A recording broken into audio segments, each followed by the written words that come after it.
So today, what are we going to talk about? Of course, with UNICEF, we always have a focus on children and their families, focusing also on, people we serve, as also yesterday the Secretary of DBM from the Philippines was also highlighting. We do PFM also to serve our people, and of course, young generations are the future also that will eventually pay our retirement pensions. Yesterday during the dinner, a lot of people were so eager to talk about pensions, but now I think we're going to focus first on youth and how basically public policy can be shaped thanks to the use of digital tools, but also, of course, thanks to data and monitoring system that has been strengthened over time. So just as the background information and just a refresher to explain you about the partnership that the EU and UNICEF have been building over the years, we have embarked into this joint public finance facility to basically advocate, but also generate additional evidence and strengthen monitoring systems on social expenditures.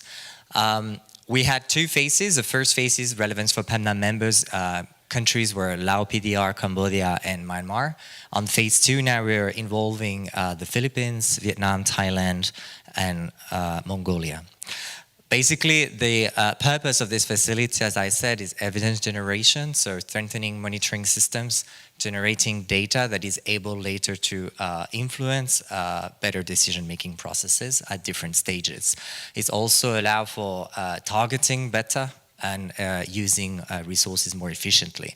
We provide for that technical assistance at different levels. I think last year for a regional event that we had under the South-South Exchange in Sri Lanka that was hosted by the Prime Minister of Sri Lanka, we had a very big focus on thematic tagging and budget tagging. We also involved not only countries under the facility, but also good countries from PEMNA members.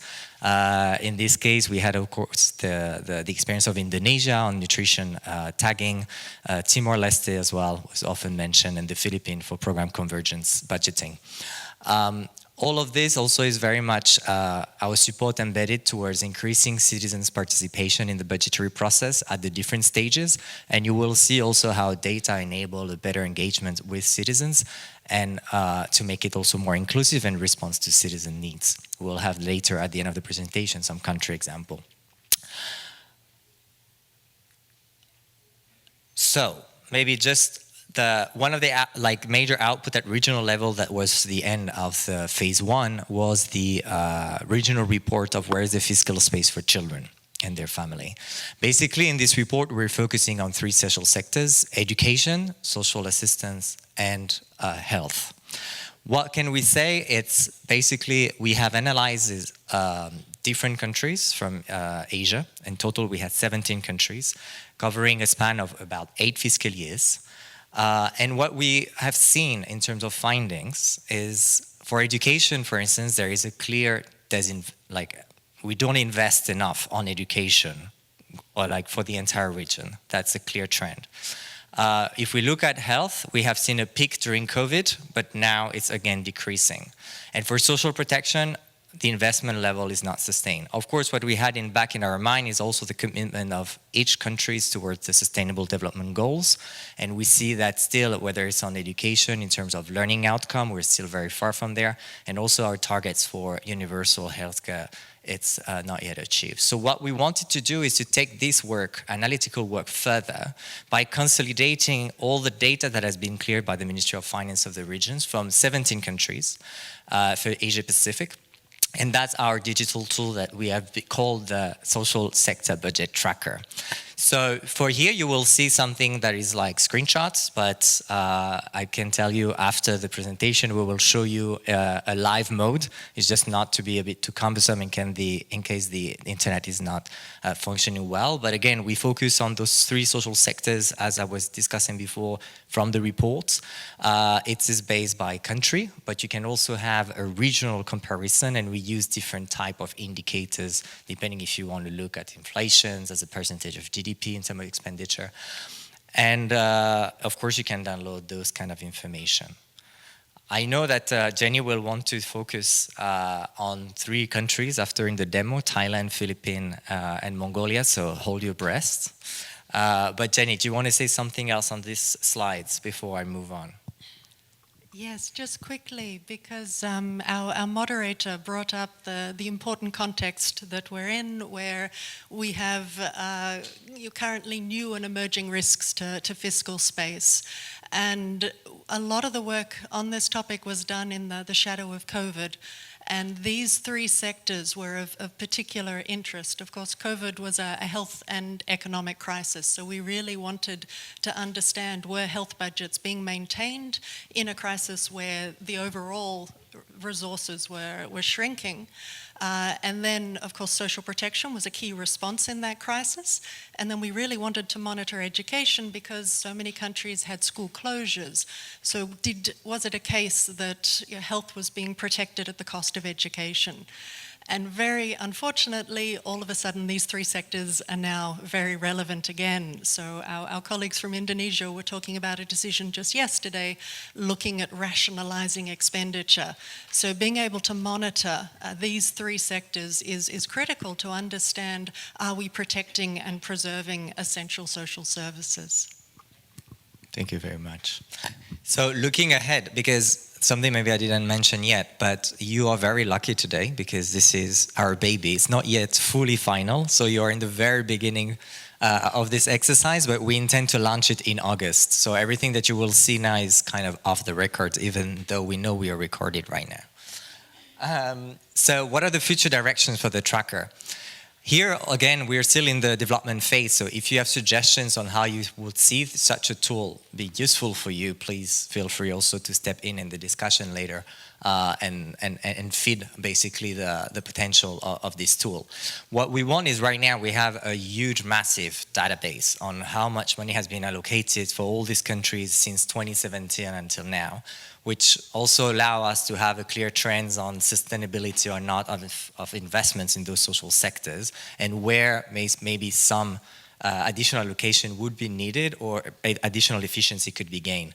But basically, one of the idea that we want to develop in the coming months is to have a machine-based system that will basically upload additional documents like budget speeches, narrative that will actually help generate in a faster manner some cross-analysis per country, but also between different countries, so having more like regional comparison. And that, of course, being able to generate additional analysis that could also feed the budget discussions when preparing the next budget cycle. And sorry, if I could go back to the slide just to complement, because there were a couple of points that came up on the discussion. So for colleagues who were part of this COP yesterday, there was a lot of discussion around AI and what it can do. And there was also a lot of discussion around how do we leverage the expertise of people who are working on this financial data day to day and ensure that they're embracing change, etc. So one of the things that I wanted to emphasize is that this process, which is currently being tested in other regions, and we're in the process now of training it with budgets and publicly available documents from Asia.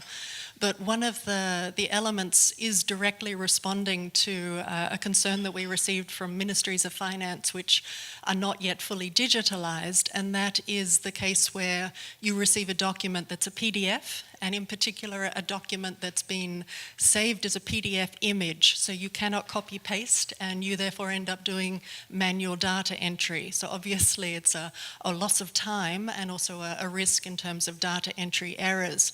And so one of the things that the AI has been trained to do is extract data from a PDF, including a PDF that's saved as an image. So if you're looking at a financial statement or an audit statement, being able to upload I know one of the government documents we were dealing with was 900 pages, and when you can't search because it's saved as a picture and you have to scroll through to find that one number, all of a sudden you upload this document and you can search and you can extract and you can then produce it in a nice consistent table. So that was one direct response to the people who are working with this data day to day to demonstrate how AI can improve a process. And then the other side, of course, which again we were talking about, I think both yesterday and today, is the idea of using a chatbot type feature so that you can interrogate the data with a little bit more flexibility. And this is the other direction that we're exploring. So one, the previous slide was looking at process and also looking at access to the data. This is also trying to have a richer view of the data, because really we're talking about budget allocation and budget expenditure, but really we're looking at those numbers because we want to understand impact, and impact in terms of quality social services. And of course, everyone here from the Ministry of Finance knows that spending more doesn't necessarily mean you are spending well, and it doesn't necessarily mean that you're achieving the results. So the famous case where 1 month before the end of budget and ministries go out and buy cars. So you're not necessarily going to improve your education service that way, but your budget execution is going to look great. So this is therefore trying to complement that financial data with information on impact. So I know it's a rather busy slide, but what we're looking at here is trying to combine a range of different sources, including global databases, so IMF World Economic Outlook, the World Bank Development Indicators, but then really trying to complement that with survey data. So that's where you see national statistics offices looking at household surveys, and then also UNICEF does a lot of work with multiple indicator cluster surveys, looking specifically at poverty. So that's another really important source. And then if it's a combined budget where development partner funding is important for these sectors, also drawing on OECD DAC data. And then using the APIs to extract that data automatically anytime one of these online data sources is updated, so it's continually updated, and then using AI to develop from that a kind of simple, here we're assuming we could do it all in one page because that's always nice, but a very short, simple summary that pulls out the key statistics in one page. So you can just get a very quick snapshot of key issues, key financing issues, but also some of the key policy and impact issues. Yeah, and I think also, as Nicola was saying this morning, there is a lot of fragmentation on social spending in general. It's very hard to identify. So having also AI used as an instrument to gather different sources of information to generate a single piece for an overview of how much is being spent on what would actually be extremely useful.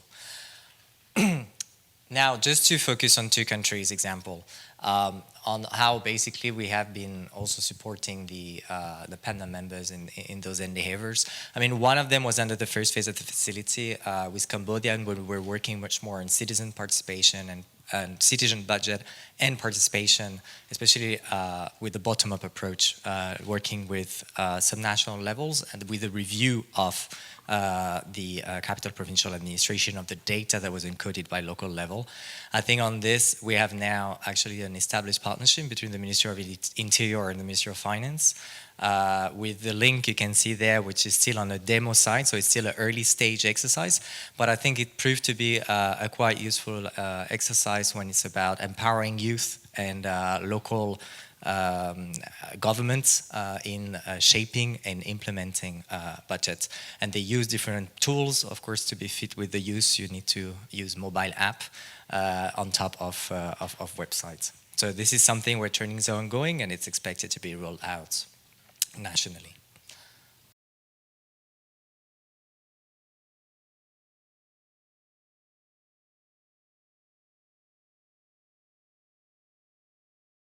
So this is just a really, really lovely example, and a little bit similar to Cambodia. It's also looking at a focus on subnational data.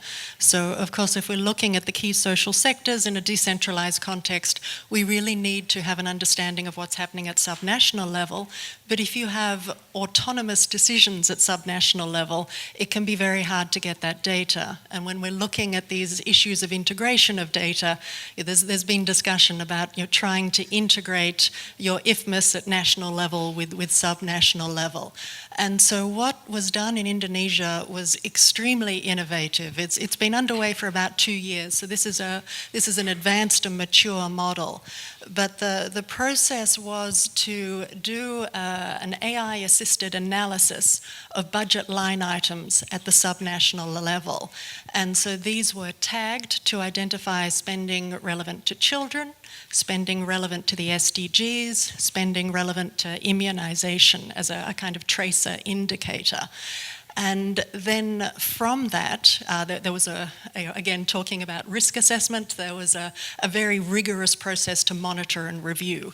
So I think there's more than 1,000 budget line items that could be used, and about 200 were identified, but 3 different AI tools were used, and then there was an expert review committee that assessed and confirmed that these had been correctly identified. And then the real benefit is that this has now been integrated into the financial system. So it's not a one-off tagging, it is now producing data on a day-to-day basis. And then the second step was to then develop these dashboards. And there's a link on this slide because this is publicly available. So it's a huge win for transparency. And this is a collaboration with the Directorate General of Fiscal Balance. And not only are they promoting transparency, but they're also actively promoting participation. So they run an exercise with I'm not sure if it's university or high school students, once a year, where they run a competition to utilize this data and to present an analysis. So really encouraging people to engage with it. But this has provided really incredible data because it's highlighted where spending is not linked to results. So it gives an indication of, well, what else is the cause here if we can't see a correlation between spending and results? It's highlighted where there's gaps in spending. It's highlighted where there's actually really massive amounts of spending and poor results. So it's giving clear information of where follow-up conversations are useful, and then it's also highlighted areas where the Ministry has then commissioned additional research. So UNICEF is continuing to work with the Directorate General on some follow-up research in relation to immunisation, nutrition and children, where we're seeing some anomalies in the data. If there's no immediate questions, we could give a quick demonstration of the social policy budget tracker. And of course, we would welcome any questions or suggestions on this because, as Damien said, it's due to be launched in August. So this is, I guess you could say this is the beta version. There's still a certain amount of work happening behind the scenes, but we have enough data that we can start to experiment with data visualization. So if you'll indulge me, I'll just give you a quick demonstration. So this is the landing page, and you'll see, yes, you can see. So you'll see on this side, these are the different ways you can present. So the country dashboard is if you're looking for an interest from a particular country, and then within that country you can divide by individual sectors or look at all sectors at once. You can take a sector view and look at one sector and then compare the 17 countries. And then we have some different ways of comparing the data for regional comparisons. So if I go into the country dashboard, internet is beautifully fast. So then you can select country, and we'll select Thailand. And you can see here that you've got the opportunity to drill down onto one sector, but the default is it will present all sectors. So what this represents is a collection of data from government sources where we have extracted the health, education and social protection budget allocation and expenditure. And then we've used either government data for GDP and inflation, or if that's not available, we've used global data from the IMF. So oh no, so this one doesn't scroll. So you can basically see the 3 sectors. The solid line is the budget allocation, the dotted line is the execution, with the colours representing different sectors, and it's presenting these numbers as a percentage of budget, a percentage of GDP, and then adjusted for inflation. just ignore this one. I did say it's a beta version. The scale only goes between 180, and there was an allocation of capital in 1 year, and it looks very dramatic, but it's an issue of the scale of this graph. So. Yes, it was just to make sure you were paying attention. And then these final ones are the budget execution. So obviously you will also notice that this goes up to 2024. We have a process underway right now that is looking at collecting the latest data and then getting that confirmed and validated and signed off. But this gives you a quick snapshot from a country perspective. And one of the reasons I chose Thailand is, one, because they have consistent data across all the years. With some countries, we're still collecting some missing data, so the graph doesn't look as pretty. But also it highlights that point that Damien was raising, because these are common trends that we see across the region. So if you look at the blue line for education, you see a downward trend, which started really around COVID, but unfortunately it's continued to go down. We see health, we see health picking up after 2020, but then across the region we tend to see it either flatlining or actually decreasing. And then for most countries in this region, we did see a social protection response during COVID, but then in most cases it was not maintained, so that spending did drop off afterwards. So we selected Thailand as a kind of good representation of those regional trends, but I'll just flick through some other countries. Do we have Mongolia? Anyone from Mongolia here today? I wanted to thank you because we just received your latest data last night, but I have not put it in the system. But thank you for the very collaborative response between UNICEF Country Office and the Ministry of Finance in Mongolia. We're very grateful for the cooperation. But here again, you see these similar trends. But in the case of Mongolia, what we're starting to see is a trend that social protection and health are picking up. So hopefully we'll see that positive trend continued once we put the new data in. And then the last... Yeah, sorry. Got the lights in my eyes, so it's a bit hard to see. Okay, and then the Philippines. So again, you're starting to see those similar trends. And then the other option we have is we can do a regional comparison. So, and sorry, like I said, beta version, so just bringing it, whoops, a bit too small there. So this is already set up. Look how organized I am, showing those 3 countries, so Mongolia, Philippines, and Thailand. And so obviously you can't directly compare the countries in many ways, because we're talking about different programs, different sizes, different priorities, different goals. But it can be useful just to get a bit of a benchmark and also to see how the trends are evolving. And so again, we're presenting the data in a couple of different ways. So as a percentage of government budget, as a percentage of GDP, and this one is particularly interesting because this is where we have per capita representation. So this is the best way of doing a comparison, so looking at the per capita spending. And again, we see that positive trend from Mongolia in 2024, which hopefully we will see continued in the rest of the data. And then again, this is our share that is recurrent. So it's only a 2% difference here, but that graph looks very dramatic because of the scale. Please try to shorter because yes, we need I'm just on the last one, I promise. And then this final graph is the expenditure outturn. So again, that's looking at the percentage. So you can see a certain amount of movement, but of course a lot of that movement reflected the dramatic changes that governments had to do during the COVID years, where budgets had to be really quite dramatically adjusted. But it is interesting to see those years where spending drops below 95%, because that does point to some efficiency challenges and money being left on the table. So it's always good to be able to look at that. So The last thing, moderator, just one last thing that I wanted to show is that because every government has a different definition for what is included in health, education, social protection, we have also collected metadata. So if you hover over the little I, you get information on what is included for that particular country. And when you go to the home page, you have the opportunity to download the data, and the data is always downloaded with the metadata. So you then, if you're manipulating the data, you have that clear information for what's included.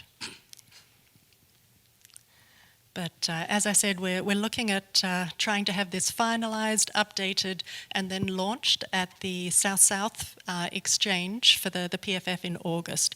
And we would welcome any comments, and of course, really grateful for our collaboration with Ministries of Finance who are represented here for sharing their data and helping us hopefully build a database that can provide a useful resource.